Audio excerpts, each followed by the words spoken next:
But I was really thinking, because you told me when I said I had some hard times getting students to pay for the labs in Brazil, and you said, don't you feel what you feel about offering this as like a spiritual gift, you know? And I was thinking about like the transformative power of ParaTheatre, and if I feel like giving it to someone, it is certainly to the outcasts in Brazil and not to the people with whom I share like my neighborhood, which are people who are privileged in a lot of ways, you know. So I wanted to know what is your political stance? Do you have like a political stance? Do you feel like you have one? It doesn't need to be like a deep identity, because I know you were like deeply identified with no form and nothing else. But at the same time, like it's like this anchors and shocks, right? So what is the form that makes more sense to this formlessness to you right now in what means politics? And then I have a developing question after that.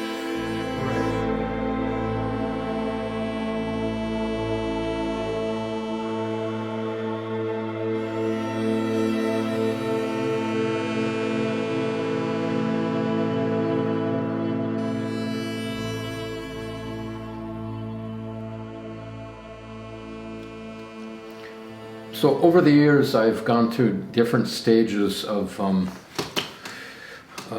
presenting this work to the public. Mm-hmm. There was a stage where I charged quite a bit of money. So basically, if you had the money, you could do this work. If you had enough money, you could do this work. And what I discovered over that, even though paid well and I was happy to have the money, the quality of the work suffered. And I didn't quite understand that until I realized that there was something missing in my interaction with the individuals who wanted to do the work. And so I entered the next stage, where it was I lowered the price, like half price as it was before. Which basically covered the rental of the studio space for me and a little bit of money for me on the side. But it was half of what I was usually charging. But every person had to interview with me. Mm-hmm. And in the interview, I had to ask them very important questions, such as, why do you want to do this work? I had to ask them questions about their survival. Are you living in a situation where you have a roof over your head? Are you able to feed yourself? Also, do you have friends and family, people you can talk with, share your experiences with? And these became marker points for entry into the lab, because the work does not provide a situation to meet social needs or the community needs for belonging somewhere, because a lot of individuals will join a group because they want to meet their social needs. They want to find some level of support, let's say, or maybe they are looking for some partner, some romance or some courtship, or maybe they're looking for someone to make them safe, or something like that. And I would tell them that none of these social needs will be met in the work. If they go into the work expecting to have their social needs or their family or the community needs met, they'll be frustrated. And so this helped eliminate quite a bit of the individuals. Some individuals, they found out about that, they go, oh no, this is not for me, and that's fine, that's goodbye.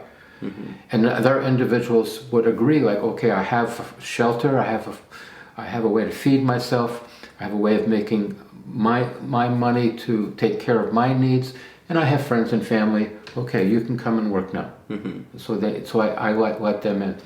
So then the quality of the work increased because everybody there knew that they were attending the work for asocial reasons, meaning for reasons other than meeting their social needs, and so that there was a whole collective focus of intention towards the discovery of asocial experiences such as no form, such as verticality, such as accessing the internal landscape, such as finding ways of interacting with each other that were not based on social protocol or social obligation or social conventions and so forth. And so that was very informative, because the quality of the work for me meant more than getting more money. Immediately it became clear that I was compromising the integrity of the work by just letting anybody in that had the money. Mm-hmm. So the interview process went like that, and that continued for quite a few years. And I mean, I don't think I ever stopped. I kept, talking, interviewing, and interacting with anybody that wanted to do the work, almost in a sense to discourage them. That if you are looking for certain kinds of social fulfillment, you will never find it here in this work. It's not that kind of group process. And so I guess that's a political position that I've taken. My own personal politics, the way I define politics, is more about how I choose to participate as an influence on others. Mm-hmm.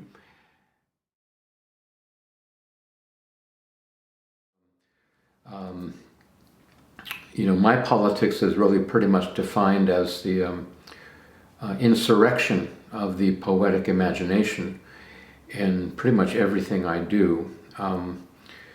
Whether it's my films, the ritual work, my books, it's all about finding ways for not just my process, but my products to act on the viewer, the reader, the participant in ways that stimulate the imaginal faculties so that they can begin discovering a new way of interpreting their experience beyond the rational, more literalist mindset that I think has really plagued the culture at large, and has caused a massive epidemic of imagination loss and also imagination death. And the tragedy of that, the modern tragedy, in my opinion, is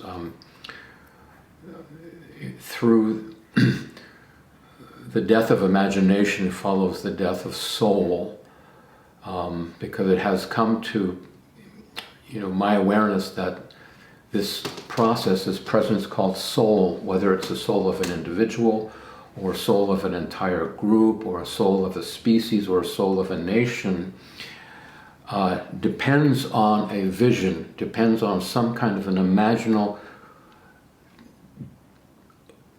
dimension for that soul to find its home, for that soul to reside within the imagination. So to me, the soul finds its home in the imaginal faculties. And when the imaginal faculties suffer, the soul suffers. When the imaginal faculties are crushed, the soul is crushed. When the imaginal faculties are annihilated, the soul is annihilated. So to me, they're very much together. And so that's more what I would define as my politics, is how to act on the imagination of those I meet.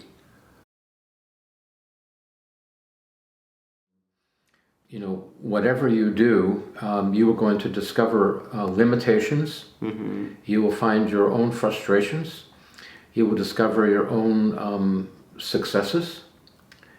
And you'll discover your own ways of speaking to the people, because this is part of the facilitation work, is how to speak with people in the room who are opening up to some sensitivity to their own bodies, to their own energies, and how to talk to them. So they experience you as a voice, because maybe their eyes are closed, or they're not looking at you, but they hear your voice. And so you will discover over time how some ways of speaking, some tones, are not going to work as effectively as others. So you're going to learn about your voice. You're going to learn about how you speak. You're going to learn about, oh, I'm talking too much. I have too many words here. It's way too much. How about if I just use three words here? That's all I'm going to say, and see what happens. So it's all an experiment, and this is how I've approached my work from the very start, and I continue to every single time. Every single session that I've entered as a facilitator, for the most part, I don't know what's going to happen. And I take my cues pretty much in the first half hour by observing the different levels of commitment in the physical warm-up. This is actually quite informative for me to see if the commitment in the physical warm-up is at a very high level, then that encourages me to introduce directions that are a little more challenging. Yeah. If the commitment is low, or let's say halfway commitment, then I would tend to, okay, we're going to do more physical work. We're not going to go into the energy work or no inner work. We're going to need to get the bodies to a higher place of mobility and warmth and fluidity before we, move forward. So, I think a big part of the facilitator's talent depends on how they navigate uncertainty, how they can enter a space and not have preconceptions, and just pay attention. Who is here? Who showed up? Why are they here? Why is that person here? What are they doing? So everything is now paying attention to who's there. It's not what's in my head. Who's there? And that's where the information is. It's in the people. Okay.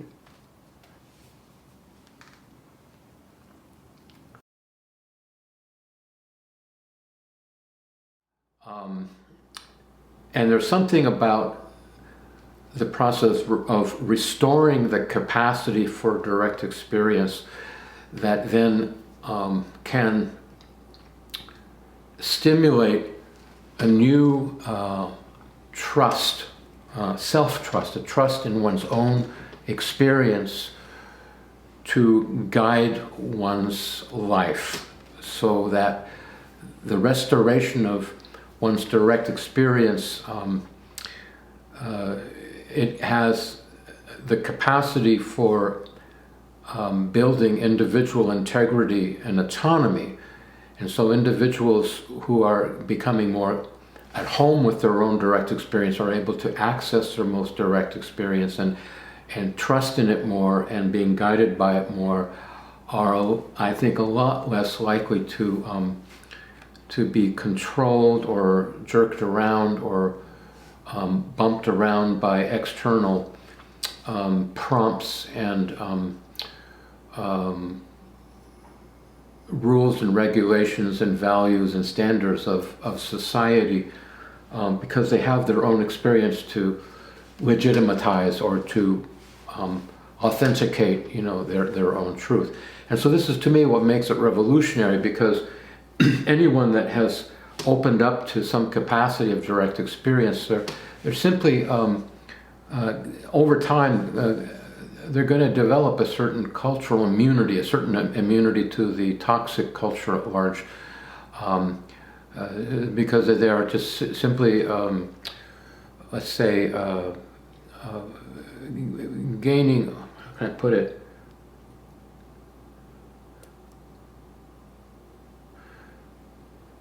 I think it's a matter of momentum, gaining more momentum in their trust of themselves and trust in life.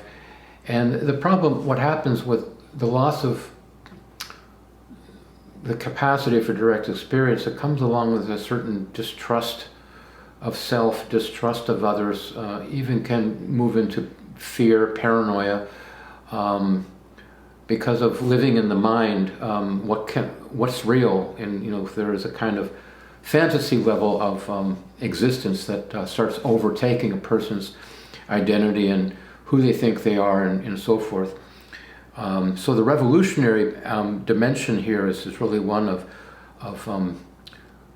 coming into one's integrity and autonomy, and interacting with other individuals who are also coming into their autonomy and their integrity. And so it becomes a process of finding the others, of living in such a way so you are an example, you embody a level of autonomy and integrity, and others get a signal from you, they get a sense that, oh, they can relate. So you find others, and this is, I think, part of what makes it revolutionary. It's not just within the self, but in the transmission of a life, lived that is more true to your own experience, that carries over by contagion, by resonance, that others somehow resonate with you. They might not even know you, they don't know your name, but they somehow, when they're around you, they can be themselves more around you. They don't understand that, but I feel like I can be more myself around you. Mm-hmm. I've heard that a lot. Yeah, so this is part of, the transmission, part of what happens. And that's a revolutionary act to me, to be able to, participate as an example of freedom in a society that is, bent on depersonalizing the individual and, bit by bit, taking away various experiences of their freedom, I guess. So I was thinking, because I've got a lot of actors that come to work with me on this medium, and there are a lot of people who are not actors, and I've got my opinions about this, but I want to hear about you. What do you think an actor benefits out of training in this paratheatric medium?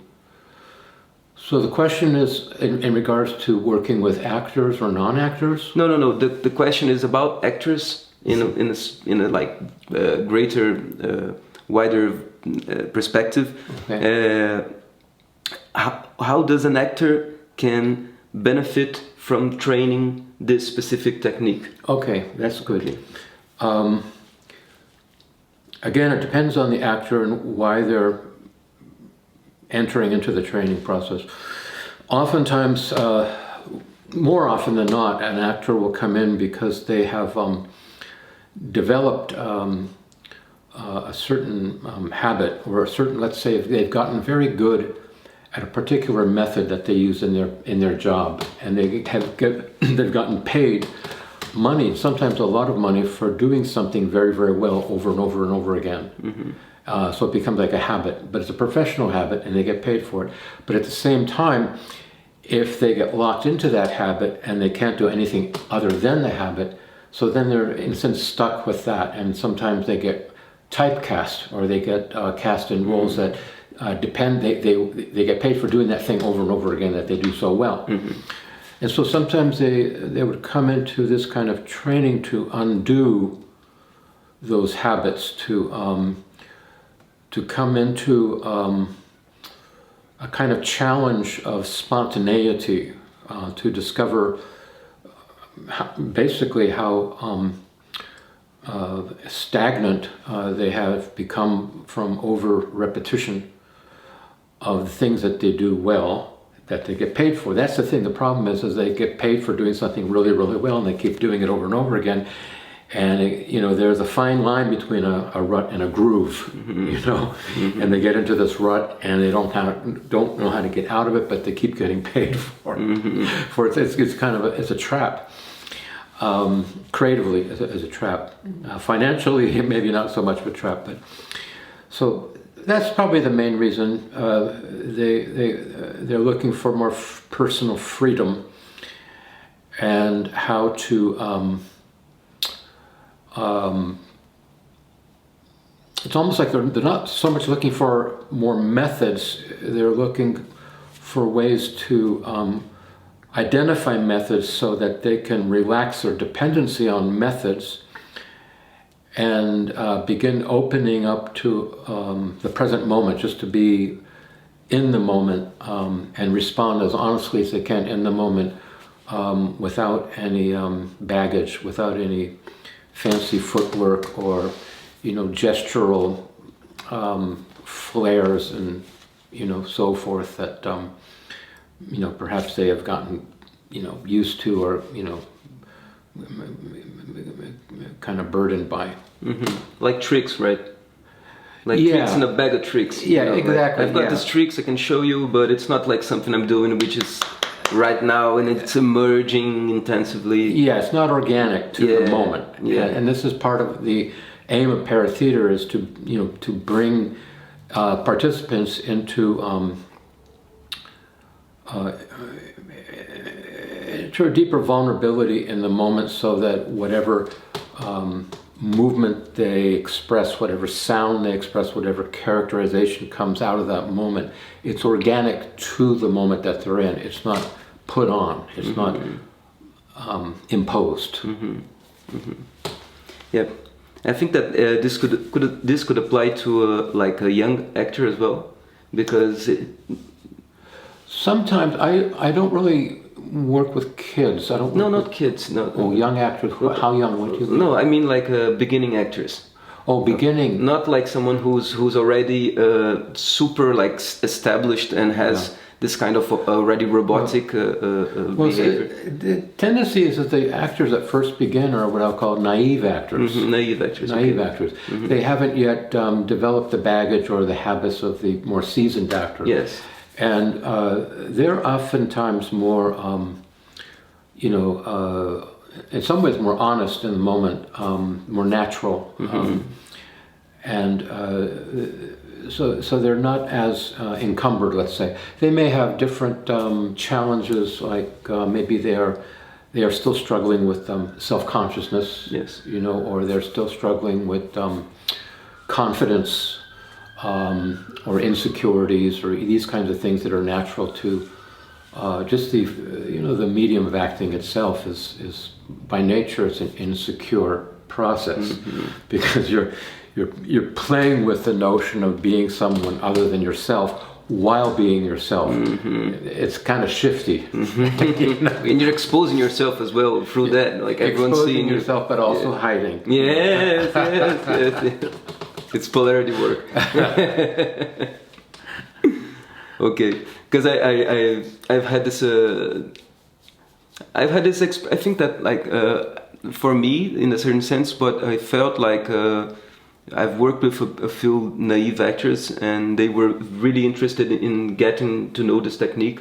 And what I feel that we have this word in Portuguese, I don't know if it translates well, but it's like a scenic truth. It's like the ability to be honest and have truth in while you're in stage and doing things. And I think that in a certain sense, ParaTheatre might help someone to develop scenic truth, because when you have like the scrupulous necessity to be real and honest to yourself, like I go into this place and I have to take to take possession of this territory for me, and no one outside of me is saying that, oh, you did it correctly or you didn't do it correctly. You've got to like fine tune yourself to your internal honesty with yourself.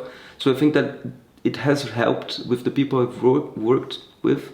It has helped to develop this ability to be more honest with yourself, like this radical self-exposure that makes you see your inconsistencies more and more, in a point when you can honestly say, no, I have not done my best here in this shot, I could done better, or no, it might not be that good, but I gave everything I had, and just having the autonomy to affirm something like this, and also you can say.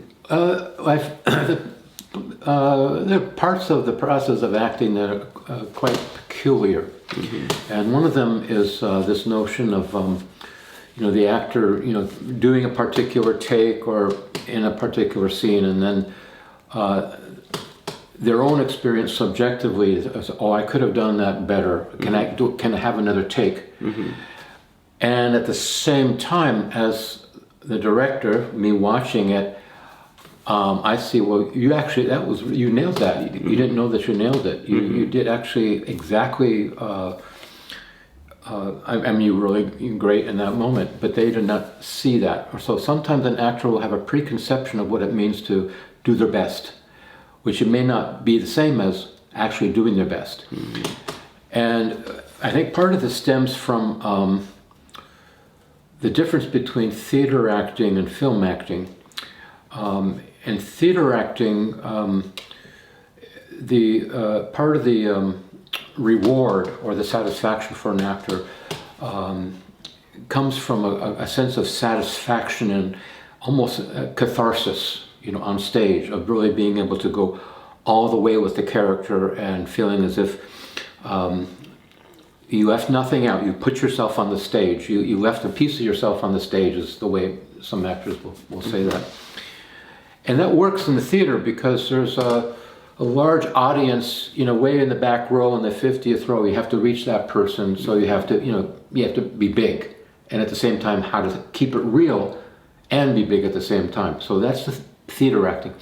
But in the film, it's all in the close-up. There's no audience except the crew, and so in film acting, if you're going for catharsis or trying to enter a moment where you're just giving all of yourself, it comes off as a bit greedy. And what I mean by greedy is that what happens then is that you as an actor take the whole experience and the audience gets nothing. Mm-hmm. Meaning that there's a way of acting where you don't get to have the experience, you get to somehow trigger or conjure, almost like a magician, the experience that the character is going through in the audience, in the viewer, when they watch the movie on the screen, so that the viewer undergoes the experience because the actor is not completely going through the experience. And that makes a big difference between the film acting and the stage acting. So sometimes when I have worked with stage actors coming in, they're all going for the catharsis. They're all going, and so if I'm working with them in that film, because sometimes I will choose actors from the labs to work in my films, I have to have a conversation with them about this shift from theater to cinema and how, again, much of the experience that the characters are going through, how do we give it to the audience? How do we give it to those watching? So we don't take it all away from, to ourselves. Mm-hmm. So that came to mind while you were talking about. Yeah, I was going to ask you something about this as well. Like, I think you kind of answered already, but if you felt like, what are the differences between stage acting and cinema acting, and if you feel like a paratheater might help more in one point than the other, or not, or if you think that it's not related to that.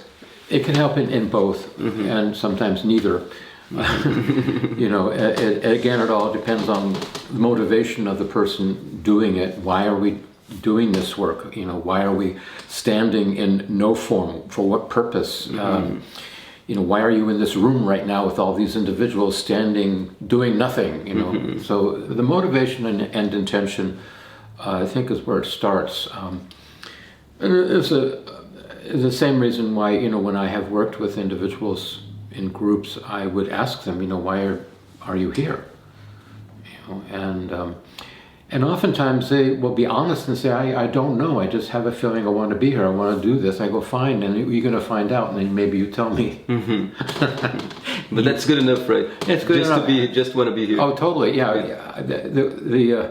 When people say, I don't know, that's always good enough for me, because that's like one of my favorite things to say.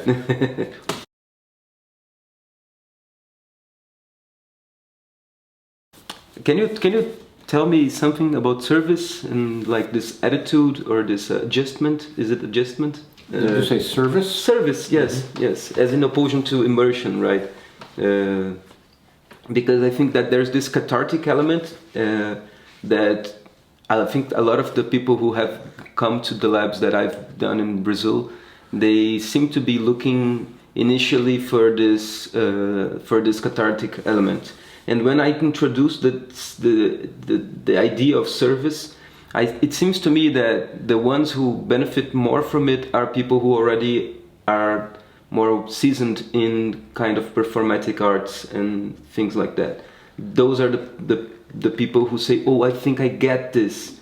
This kind of brings something up. So could you say anything about service to this? Well, yeah. In the ParaTheatre process, we work with cultivating receptivity to sources in the body and in the energy field. And through that process of sourcing, there are a number of stages that we can go through. The first stage is a kind of immersion or complete kind of identification with the energy. Like, you know, if you're, let's say, sourcing the, let's say, the archetype of the feminine, and the first stage, well, there might be a preliminary stage of resistance to the feminine, because sometimes resistance comes up, and that has its own energy. Resistance is an energy. So, but in any case, the first stage is usually of identification, of becoming the energy itself. And it's typically a very chaotic or kind of messy, self-indulgent stage where people are just kind of flopping around on the floor or moving through the air. It doesn't really look like they're doing anything except kind of moving funny or wobbling, or maybe they're shaking. And simply they're learning how to give themselves over to the feminine, in this case, as an example. And the next stage to move out of immersion is what you call service. And that brings an intention, instead of becoming the energy, or instead of identifying the energy, the intention is how to best serve the expression of the energy through me. So it's no longer about identity or identification or merging with the energy, but in service here is where does this energy want to go? How does this energy want to pass through me? What kind of sound does this energy want to make? So it's questioning the actual energy and inquiring, you know, how can I best serve you? How can I best serve the expression of this process, this energy, this force, whatever it is? And, you know, then there's other stages, you know, beyond that, as we get more into a kind of refinement or, you know, a little more awareness, and that, you know, that moves into more a kind of articulation of the expression, so that whatever force we are serving can find physical, vocal, and movement signatures. What I mean by that is forms that are recognizable by other people, by an audience. So there's a transition that goes from just subjective experience to you reach some level of articulation and communication where someone that's watching is starting to perceive meaning or some kind of relevance about what you're doing. It catches their attention that something is happening in your movement, that maybe there's a story, a character's coming out, and it starts becoming relatable. And so that starts the journey into a more performative application of the paratheater processes. Is anytime the you know, the deeply subjective experience, you know, finds its way into a more relatable, communicable motif, or, you know, way of, you know, being understood. It's like if the immersion phase is more of a narcissistic, infantile phase of the relation to the source, and then you have to grow up a bit after that and kind of refine your relationship to it, so it can be an offering, so it can be a giving, and not only like this I take what I want and I feed off of this, and gives me something, now I give something back. Yeah, you know? I don't know if I'd use the word narcissistic. If you get stuck there, it's narcissistic. But it's really one stage of many, and so it's really a stage that references the next stage, and that stage references the next stage, and it's a kind of a development of expression from a more primordial base that is, like I said, tends to be chaotic, into a kind of ordering. And the challenge there is also because at the most primordial stage of any sourcing experience, there's a lot of energy, there's a lot of power, and oftentimes there's more energy and power than the individual knows what to do with. They don't know quite how to express it, so they're sloppy. So they're awkward with it. They have, they haven't not found the articulation of it. It's simply overwhelming them. They're overcome.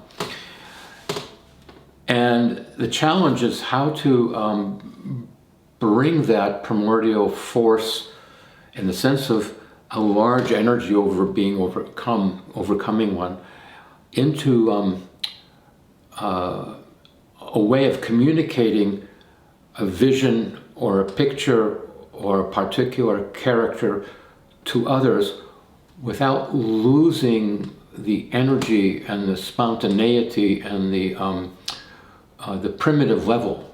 So what I'm trying to say is that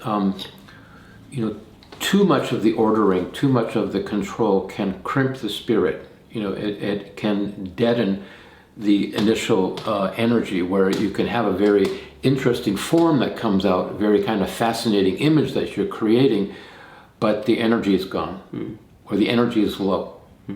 So it looks kind of pretty, looks kind of interesting, but it lacks the dynamism.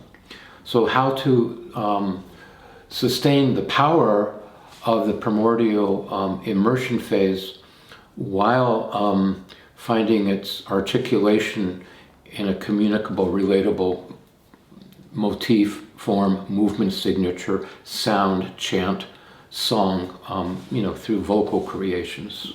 And also words as well. What? Words? Like speech? Words. Yeah, words sometimes, yeah. The medium is primarily nonverbal. Words sometimes are used.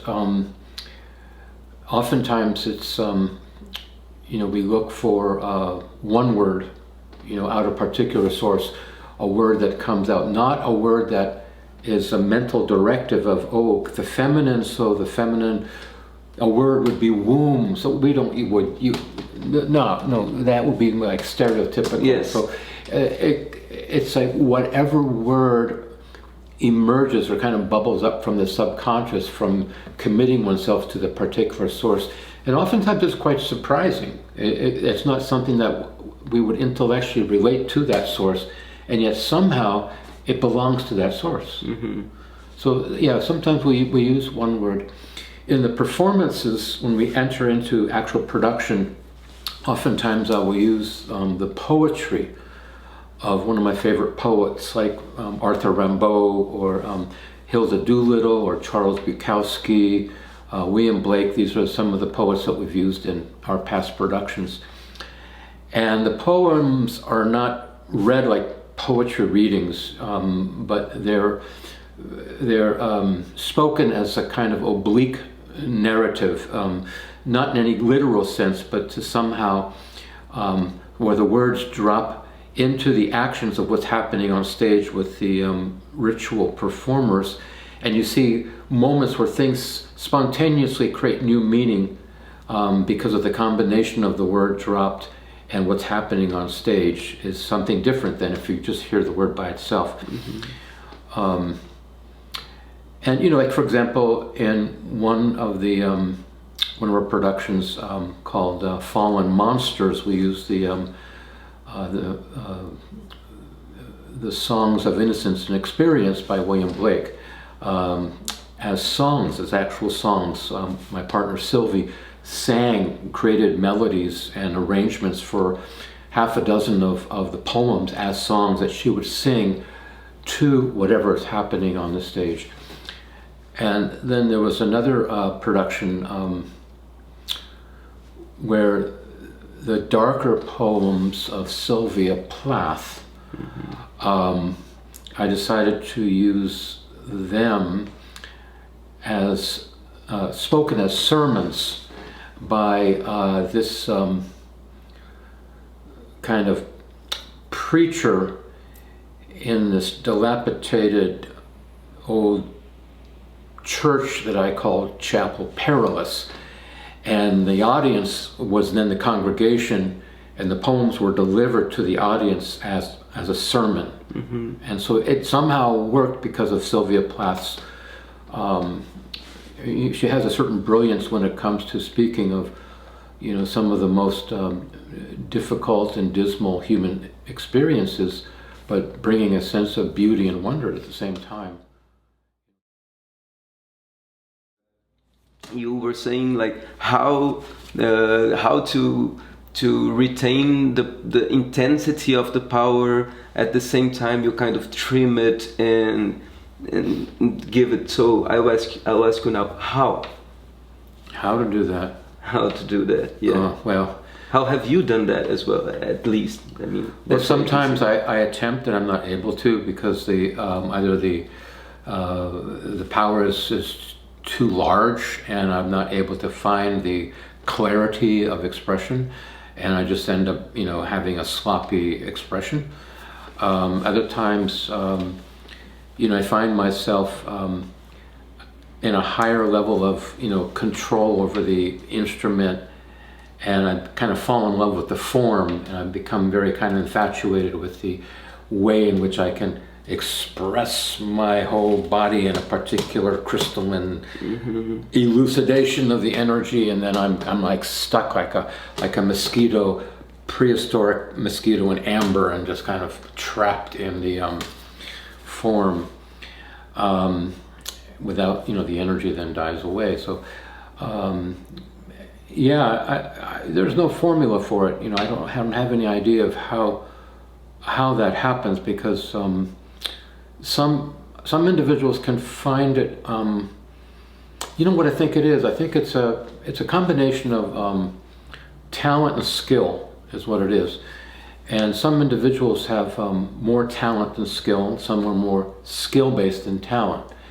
And to me, talent is a word to refer to a kind of fluidity of access, of being able to engage a direction with total freedom. So individuals of great talent are also individuals of a high level of personal freedom, of being able to pretty much do anything that they're told to do. They're not afraid of doing anything. They would just do anything.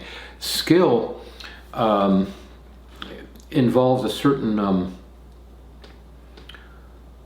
level of self-awareness and clarity of intention and ability, and I think it's a discipline, a kind of a discipline for capturing a particular energy or force or emotion and putting it into form in a very precise way. So skill, like I said, some individuals are very skillful and they have a very precise, conscious and very clear way of communicating themselves, and other people are more talent-based. Then there are rare individuals who have very high-level talent and skill together.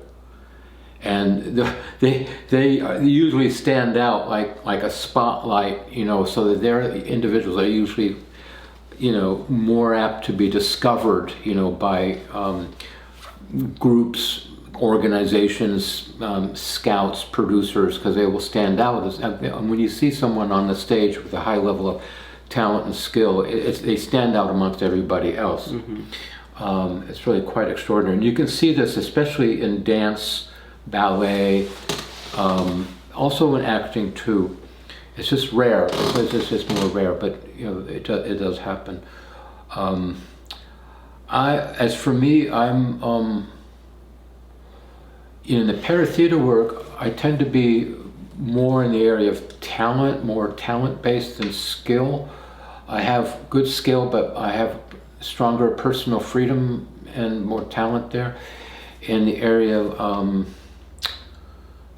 filmmaking, my skill is improving with every film I make, but I have to keep the talent alive so that, the way I do that is I don't repeat myself, meaning I do everything I can to, initiate every single film project with a completely new agenda, a whole new objective about what I want to accomplish, what I want to do in this film, so I don't repeat. And sometimes I will choose projects almost like an intention to destroy any attachment I might have had to the previous one.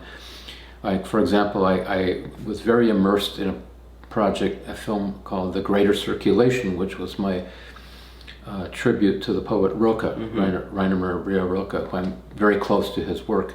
Someone I've been, close to his poetry for 20, 30 years. And so when I made the film, I was completely slam dunked into the dimension of Rilke.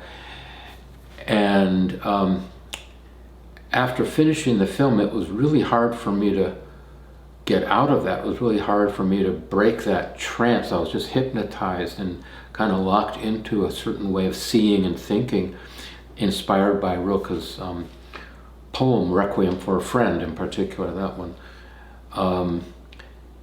And I knew if I didn't find some way to break out of that, I would try to repeat. I would just extend whatever happened, I would put it into something else. And I knew that would be the end of me, because it's a repetition and I wouldn't be growing. There would be very little development. It would be like a sequel, making a sequel. And I was like, what do I do?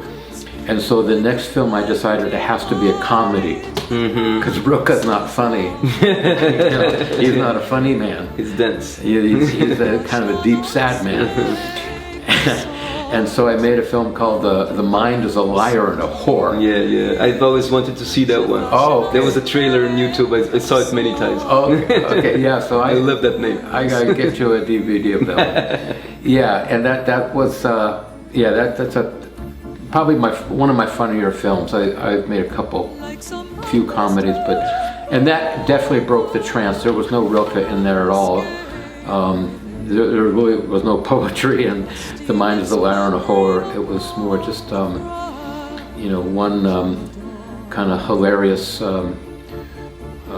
chaotic moment after another, and that did the trick. That got me through it.